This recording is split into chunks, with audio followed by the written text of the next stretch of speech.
accidentally spend your virtual currency you got, like, it's gone instantly. I'm like, that's lame.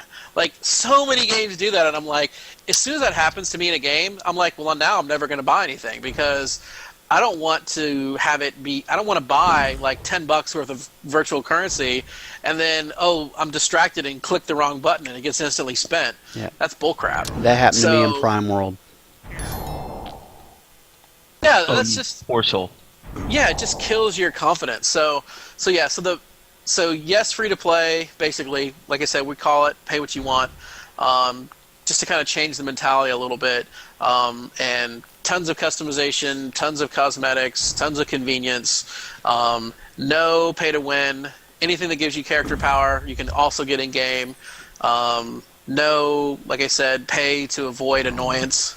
Because there's a difference. There's a huge difference between pay for convenience and pay to get rid of annoyance. You know what I mean? Like, so I think that's important. And also, like I said, no tricks to make you accidentally spend.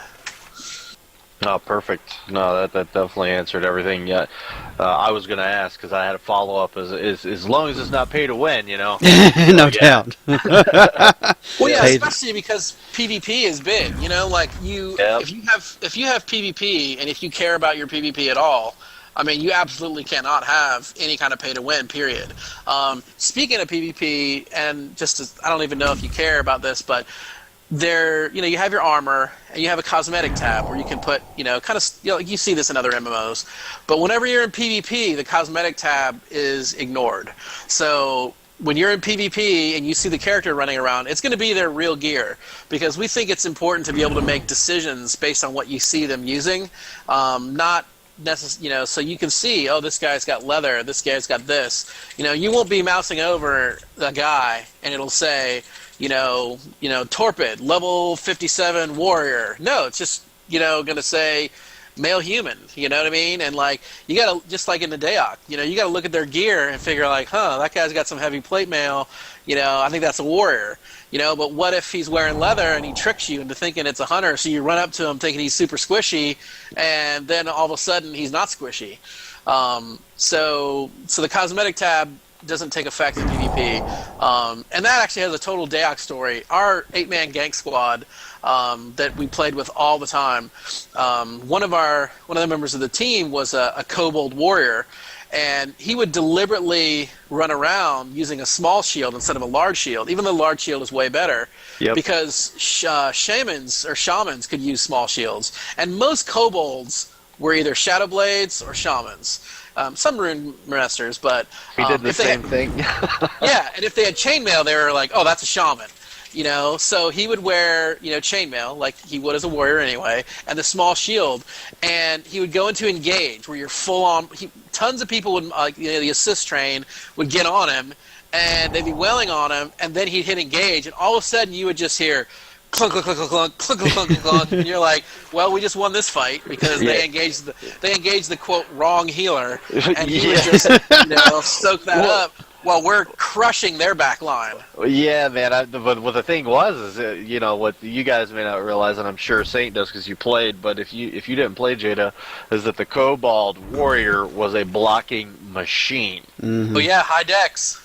Yeah, he was a blocking. He's like, just like you said, clunk, clunk, clunk, clunk, clunk, clunk. As I remember, me and a Kobold Warrior, I had a Norse Scald, and we would run around doing little tricks like that, and people thought he was my buff bot a lot because he would run around with a small shield. Yep. So yeah, they definitely go after him, and then of course he'd be shielding me from all the attacks. So if they did attack me, it didn't really matter because he'd be blocking for me.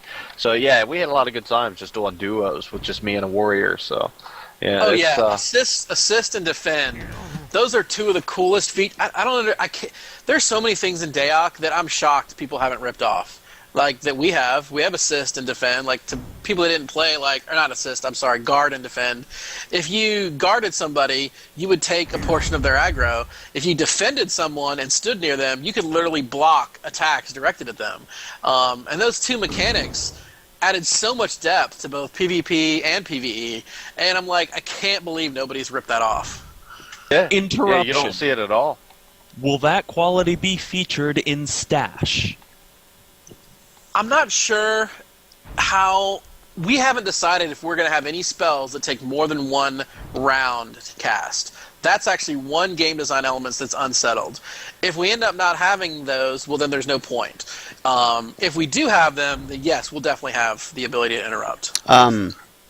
Just on a player standpoint on that, and it's from a strategic and whatnot, I would really like that element to be a part of the game, just because it adds a lot more strategy.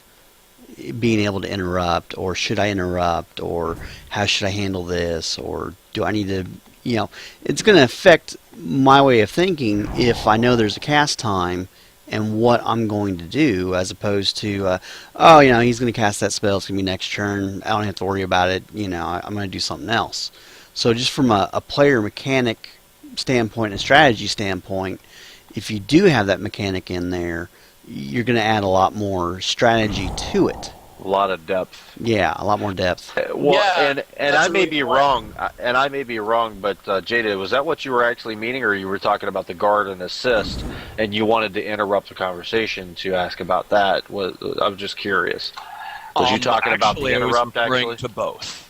I was referring to both the concept of interrupting spells, and I was referring to the concept of being able to guard and or assist partners or other players in a party. Well, I think and correct me if I'm wrong, but I think in a turn-based game, the term assist almost may, and maybe I'm wrong, and maybe I'm thinking wrongly about the whole thing, but the term assist would almost kind of not apply, because if it is a turn-based, there's time. So we're all going to attack this target, we're all going to attack that target, you know what I mean? So maybe I'm wrong there. Well, maybe assist could have a mechanic to it that would allow it to have a bonus to attack or something like that, or I think you're totally damage. Right. To the extent there would be assisting, it would be more of a strategic thing, like flanking. You know what I mean? Like in D&D, if two people attack from opposite sides, that kind of thing. That would be what assisting, not the traditional assist, which is target selection in MMOs, but which exists because it's so hectic. You know what I mean? Like just clicking on the right guy could be, especially when there's no collisions most of the time. Just one guy's 3D model could be inside another guy's 3D model, so you have to have assist and stuff like that. I think you answered pretty much everything for me, though. I think you're right. That's a really good point about the benefits of a multi-round cast, because then someone sees that spell happening and they're like, if it's a multi-round cast, it's probably powerful. Do I want to try to figure out a way to interrupt that guy, or do I want to just spend all my turn moving away, hoping that, hey, if I can't interrupt him, at least maybe I can get out of range? But those are, those decisions, that's what adds depth. So yeah, I think you're right. That's a strong argument in favor of us having that.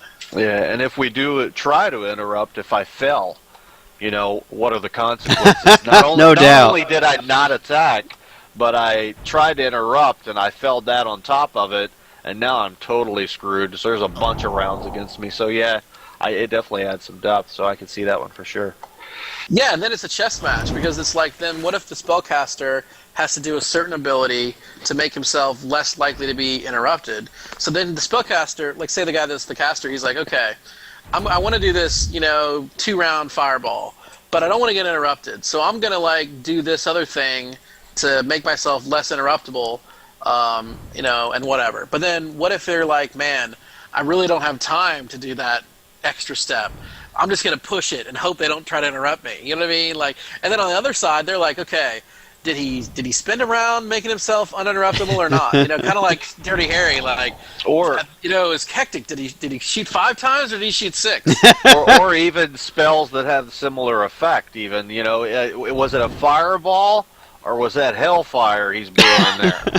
Am I going to interrupt his fireball of 7 damage, or am I wasting my interrupt, on a fireball, as opposed to is he going to whoop my ass with some hellfire? Or, excuse my French, but yeah, exactly. Totally. It could even be a wasted move, because then they can trick you and say, it's fire, but which fire? Yeah. Are you going to waste that interrupt? So yeah, it even brings a ton more depth. So yeah, I definitely see that.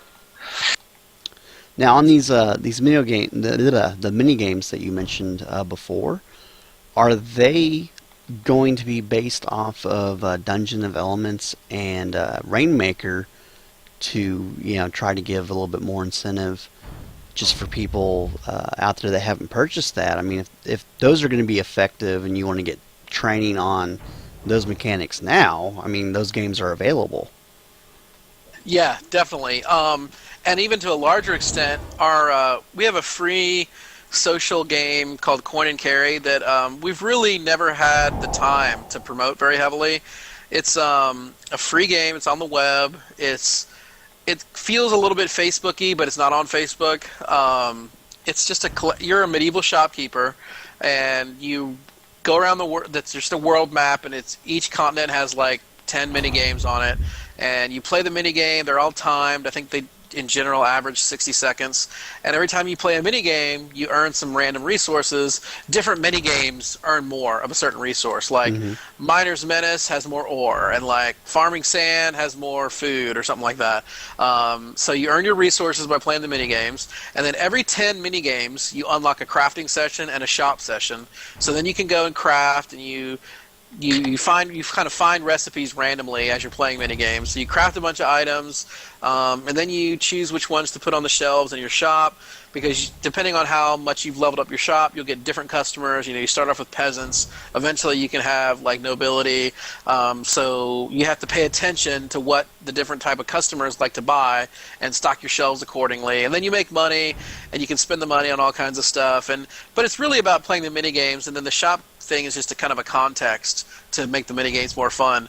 But those 30 mini games are kind of going to be like a little bit of a proof of concept for the mini games that we're going to use in Stash. They're all coded in Flash, so we won't be able to take the code directly, but a lot of the mechanics and algorithms and stuff like that we will use. But then to a larger extent, honestly, Dungeon of Elements and Rainmaker kind of evolved that way too. There is a mini game in Coin and Carry. It's called Exploding Capsules, and it's like a super, super, super simplified version of Dungeon of Elements, and it was a really popular minigame. And so Pang, Calamina, was like, hey, what if we had a whole RPG based around that? And so she made it. And then there's and like I love 3. It, by the way. Oh, cool. Awesome. And there's like 3 match 3 mini games in Coin and Carry. They're slightly different. They have slightly different little rules and tricks to them. And they were part of the inspiration for Rainmaker.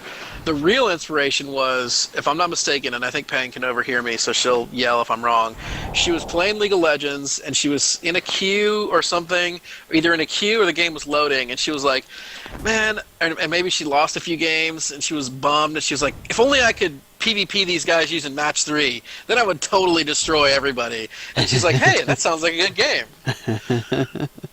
So I'm pretty sure that's kind of like the origin of Rainmaker. So yeah, but yeah, you're totally right. That you're totally right that those games, would be good practice for the mini games. And we have this like super super long term kind of goal / dream that we'd have an online version of both Rainmaker and Dungeon of Elements, and that then people could do things in those games that would benefit their friends. Like they could clear a dungeon in Dungeon of Elements, and it would trigger a certain procedurally generated dungeon for like a friend or something like that. Like that's kind of crazy. I mean, so that's not anything on the plan or on the books or anything like that. That's one of those like, wouldn't it be freaking cool if we could do this? Just because we thought it would be cool if our games could interact. We're already planning on your medallions are on your account, and then you can spend them in Coin and Carry, you can spend them in Stash. So the medallions you buy kind of have enhanced value because you can spend them in multiple games. Mm-hmm. We will also eventually, you can spend them in Threshold also. So there'll already be 3 games. And then what we'd also like to do, since triads are the currency you use in Coin and Carry, we'd eventually like to make it so you could even transfer in-game coin between games. And if we do that, my plan is we're going to keep track of how the rate at which the currency is flowing between different games and have an automatically floating currency conversion rate. So people are farming up triads rapidly in coin and carry and moving them to their players and stash, well, eventually that conversion rate would get worse and until it, was a little bit less efficient, and vice versa. And we just thought it would also just be